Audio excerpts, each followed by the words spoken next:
Shalom, bien-aimés dans le Seigneur. Moi, c'est votre serviteur, Ertis Bonjao. Je suis aux États-Unis. Nous bénissons le Seigneur pour ce programme qui a commencé il y a de cela quelques jours et qui touche presque à sa fin. Je vous salue dans le précieux et puissant nom de notre Seigneur et Sauveur Jésus-Christ. Nous avons notre thème, le thème qui m'a été confié, c'est l'année nouvelle n'est pas comme les autres années. Et pour exploiter ce thème, nous allons lire dans la parole de Dieu, nous allons ouvrir nos Bibles dans le livre de Deutéronome, chapitre 11, versets 10 à 13. C'est le texte qui m'a été proposé, mais je vais prolonger jusqu'au verset 14 pour avoir un sens complet. Il y a un proverbe ou une maxime qui dit que les jours se suivent mais ne se ressemblent pas. Or, une année est une succession de jours. Nous pouvons également dire que les années se suivent mais ne se ressemblent pas.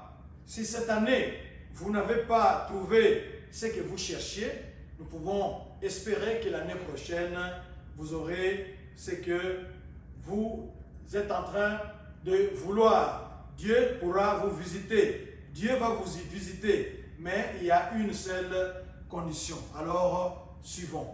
Faisons d'abord la lecture de notre texte.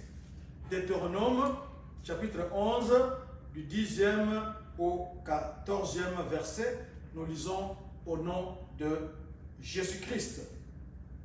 Car le pays dont tu vas entrer en possession n'est pas comme le pays d'Égypte, d'où vous êtes sortis, où tu jetais dans les champs ta semence et les arrosais avec ton pied comme un jardin potager. Le pays que vous allez posséder est un pays de montagnes et de vallées et qui boit les eaux de la pluie du ciel. C'est un pays dont l'Éternel, ton Dieu, prend soin et sur lequel l'Éternel, ton Dieu, a continuellement les yeux. Du commencement à la fin de l'année. Si vous obéissez à mes commandements que je vous prescris aujourd'hui, si vous aimez l'Éternel, votre Dieu, et si vous le servez de tout votre cœur et de toute votre âme, je donnerai à votre pays la pluie en son temps, la pluie de la première et de l'arrière-saison, et tu recueilleras ton blé, ton mou et ton huile. Amen. Que Dieu vous bénisse. Oui, ici, de quoi s'agit-il? Le Deutéronome, le livre de Deutéronome, c'est la répétition de la loi. Moïse a amené le peuple tout près de la traversée. Alors, il leur donne les dernières instructions. Qu'est-ce qu'ils doivent faire? Comment doivent-ils se comporter de l'autre côté du fleuve Jourdain? Comment doivent-ils se comporter dans le pays que l'Éternel leur donne? Le pays qui était le pays promis et qui, à cette époque-là, n'était encore que le pays de Canaan. Il leur donne les instructions. Ce sont des instructions qu'il a répétées tout au long de leur marche dans le désert. Depuis qu'ils étaient sortis, Moïse, en tant que leader, leur communiquait les instructions de Dieu. Alors, de quoi est-il question ici? Moïse veut amener le peuple à comprendre l'importance d'observer la parole de Dieu. Il demande au peuple d'observer la parole de Dieu. Parce que leur Dieu n'est pas n'importe quel Dieu. Leur Dieu, c'est un Dieu différent. Leur Dieu leur a donné des instructions. Leur Dieu, c'est un Dieu tout-puissant. Il avait exercé ses jugements sur les ennemis de son peuple. D'abord, il avait écrasé l'armée d'Égypte. Il y a aussi, par exemple, Dathan et Abiram qui avaient désobéi à Dieu et Dieu les avait châtiés. Il y a beaucoup de choses, beaucoup d'exemples que Moïse était en train de leur rappeler à leur mémoire pour qu'ils voient les actes puissants de ce Dieu-là qui les a appelés, de ce Dieu-là qui veut marcher avec eux, de ce Dieu-là qui leur donne le pays. Il leur donne des instructions. C'est comme quand vous arrivez dans un nouveau bureau, quand vous arrivez dans une nouvelle place, il y a quelqu'un qui vous a précédé, qui connaît les chemins et qui vous indique les us et coutumes de la place où vous allez travailler, de la place où vous allez résider. Ici, c'est Moïse qui est en train de parler au peuple, de rappeler, de répéter. Comme on dit que la répétition est la mère de la science, il répète, il revient sur les mêmes histoires pour que le peuple comprenne. Et vous savez aussi qu'il y avait la génération des pères qui étaient mortes dans le désert. Ça, c'est une nouvelle génération, d'où Deutéronome, la répétition de la loi. Il est en train de répéter à la nouvelle génération pour qu'ils comprennent qui est leur Dieu, comment faut-il se comporter devant ce Dieu-là, et surtout, il faut observer sa parole. Ce que l'Éternel vous demande de faire, ce que l'Éternel vous demande d'accomplir, accomplissez-les, parce que ce ne sont pas des commandements difficiles. Ce qui est bien avec l'Éternel, c'est que quand il vous donne un travail, lui-même en tant qu'Emmanuel, Dieu avec nous, Jéhovah Shammah, Dieu avec son peuple, il est là pour aider. Ici, Moïse compare deux situations. Moïse compare deux pays. Le pays d'Égypte et la terre promise. La terre promise, c'est Canaan, qui plus tard va devenir la terre d'Israël. En Égypte, le peuple était esclave et il travaillait durement. Il était question d'agriculture et la principale technique culturelle, c'était l'irrigation. C'est vrai que le delta du Nil était un pays plat. C'est vraiment plat. Quand vous avez creusé des canaux pour amener l'eau jusqu'au champ, l'eau venait facilement. C'était un pays plat. C'est facile. Mais vous devez aussi savoir que pour creuser, il n'y avait pas peut-être de machine. C'était les hommes qui devaient creuser à la main. Qui devaient creuser, tracer ces lignes-là, ces sillons pour amener l'eau jusqu'au champ. C'est comme ça qu'il a été dit que vous arrosiez comme un jardin potager. C'était facile. Moi, je me souviens quand on faisait encore des jardins potagers à l'école, on n'avait pas d'arrosoir. Vous allez au robinet, vous allez à la rivière, vous prenez un seau d'eau, vous l'amenez et vous commencez à arroser comme ça avec votre main parce que vous n'aviez pas d'arrosoir. Ce n'était pas très fastidieux parce que c'était peut-être juste une plate-bande. Mais imaginez-vous tout un champ qui va nourrir tout un peuple, qui va nourrir tout un pays. Cela demandait beaucoup de travail.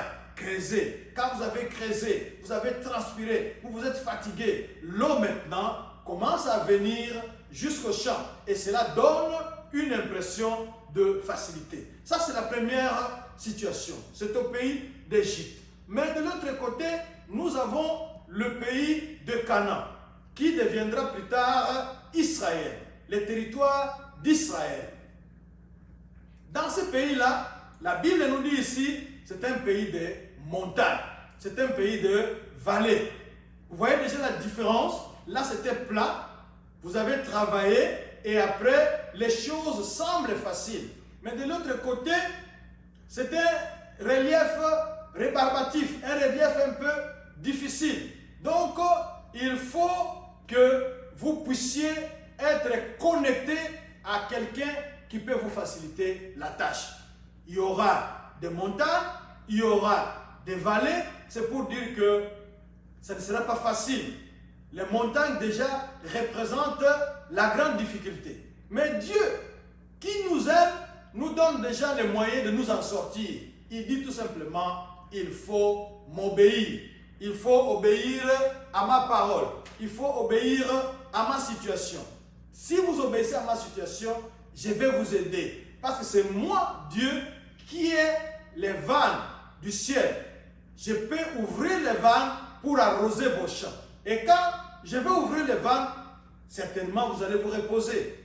Vous n'aurez pas à peiner, vous n'aurez pas à beaucoup souffrir. Vous aurez simplement à cultiver les champs et à vous attendre à ma bonté, à vous attendre à ma grâce, à vous attendre à la pluie que je vais envoyer. Et cette pluie-là, c'est celle-là qui va vous permettre qui va permettre aux champs que les récoltes puissent germer, puissent pousser et puissent être récoltées. Nous savons qu'en Israël, en Égypte, le peuple était esclave. Mais ils sont sortis d'esclavage. Dieu les a libérés à bras étendus et à main levée.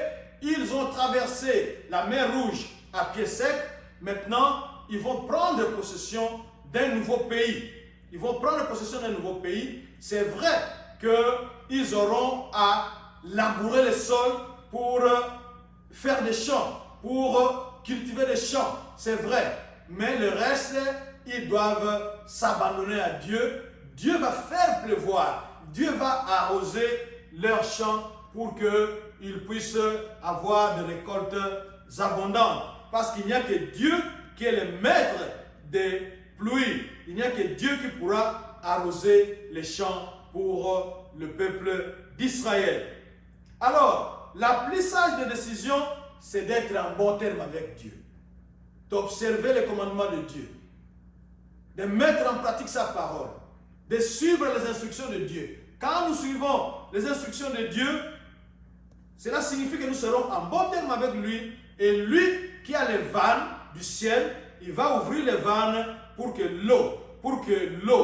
la pluie puisse arroser le sol, puisse arroser les plantes qu'on a mises en terre, et il veut faire du bien à son peuple.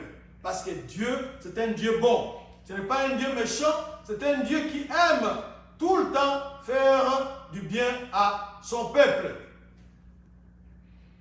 Si nous regardons du côté de l'Égypte, le peuple était esclave et les techniques d'agriculture donnent l'impression d'une certaine facilité. Mais il ne faut pas oublier que même si les choses semblaient faciles, mais le peuple était esclave. Le peuple ne travaillait pas à son propre compte, mais il travaillait pour le compte de quelqu'un d'autre. Le peuple était esclave. Mais de l'autre côté, l'Éternel veut le meilleur pour son peuple. Il veut leur assurer le repos. Il va arroser pour eux. Il va envoyer la pluie pour leurs champs. Une seule condition, c'est lui obéir. Une seule condition, c'est obéir à ce Dieu-là.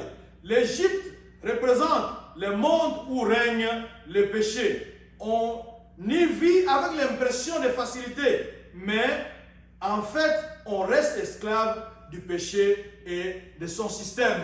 Le pays d'Israël, c'est la vie avec Dieu. La seule contrainte, c'est de suivre les instructions de Dieu, de lui obéir. En retour, l'Éternel s'engage à assurer le repos à son peuple et à bénir son travail. Ce qui est symbolisé par la pluie qui descend du ciel. Dans ce passage, Dieu ne dit pas que vous n'allez pas travailler ou qu'il va travailler à votre place. Dieu aime les travailleurs et il veut les bénir. Considérez le travail des champs. Vous ferez votre part, c'est-à-dire vous allez préparer la terre, vous allez semer les grains, mais la grande différence sera sur l'arrosage. Vous savez que sans arrosage, tout le travail sera perdu. Vous avez planté, mais si le champ n'est pas arrosé, la récolte n'est pas garantie. D'où l'importance de l'arrosage. En Égypte, le peuple arrosait seul. Pour faciliter la tâche, on a pratiqué des canaux d'irrigation qui amenaient l'eau jusqu'au champ. Mais de l'autre côté, l'eau reste nécessaire pour la vie de la plante. L'Éternel révèle à son peuple que c'est lui qui se chargera de l'arrosage de leurs champs au moyen de la pluie. Il donnera des pluies d'avant et d'arrière-saison. En Orient, la première pluie tombe au moment des semailles, quand vous êtes en train de semer. Elle est nécessaire afin que la semence puisse germer. sous l'influence des pluies fertilisantes, les tendres pousses sortent du sol. La pluie de l'arrière-saison qui tombe vers la fin de la saison mûrit les grains et les prépare pour la moisson. Notre texte affirme que Dieu prend soin du pays d'Israël, qu'il a constamment ses yeux sur ce pays. Moïse parle comme un panneau publicitaire. C'est vraiment alléchant, c'est vraiment tentant. Cela vous accroche, cela attire. Il y a une condition au verset 13.